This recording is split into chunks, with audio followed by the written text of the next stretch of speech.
Balochistan high court election tribunal ने 250 का मुंतखबियों के रुकन मौलाना समीउद्दीन ने नोटिफिकेशन दारक बिताक इलेक्शन ट्रिब्यूनल जज मोहम्मद आमिर नवाज राना महफूज फैसला गोश्तार तक ट्रिब्यूनल इलेक्शन कमीशनर कड्डनी दाता के हल्का बिस्तु पोलिंग स्टेशन सरा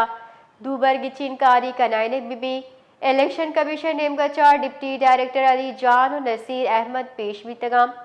मौलाना समीउद्दीन सूबमंदी Pashtunkhwa national party chairman Khushhal Khan challenge बुता इधर गता लाइन सर मौजूद है बिलाल फेरोज। जी बिलाल फेरोज, तफसीलात से आगाह कीजिए। जी बिल्कुल, आज बलूचिस्तान हाई कोर्ट के इलेक्शन ट्रिब्यूनल ने NA 251 से मुतालिक अहम फैसला जारी किया है और इस फैसले के मुताबिक जो है कौमी असम्बली के हल्का NA 251 से कामयाब होने वाले रुकन मौलाना समीउद्दीन का नोटिफिकेशन जो है वो रोक दिया गया है। इलेक्शन ट्रिब्यूनल के जज मोहम्मद आमिर नवाज राना ने जरदारी केस का महफूज फैसला सुनाते हुए जो है ये हुक्मनामा जारी किया है और फैसले के मुताबिक ट्रिब्यूनल ने इलेक्शन कमीशन को हल्के के 22 पोलिंग स्टेशन पर दोबारा इंतखाब कराने का भी हुक्म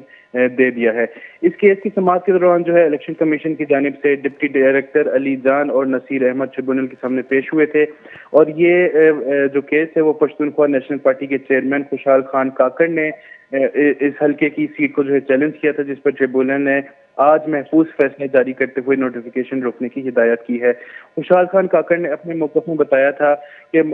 इस हल्के के मुतअद्दिद पोलिंग स्टेशन पर जो है धांधली के बाइस इंतखाबी नताइज मुतासिर हुए हैं, लिहाजा तमाम दलाइल मुकम्मल होने के बाद जो है फैसला महफूज किया गया था, जो अब सुनाते हुए ट्रिब्यूनल ने वाज़ेह हिदायत दी है कि इलेक्शन कमीशन दोबारा इंतखाब का शेड्यूल जारी करे, जबकि मौलाना समीउद्दीन का नोटिफिकेशन जो है वो नई पोलिंग के इनेकाद तक मुअत्तल रहेगा। जी बहुत बहुत शुक्रिया बिलाल।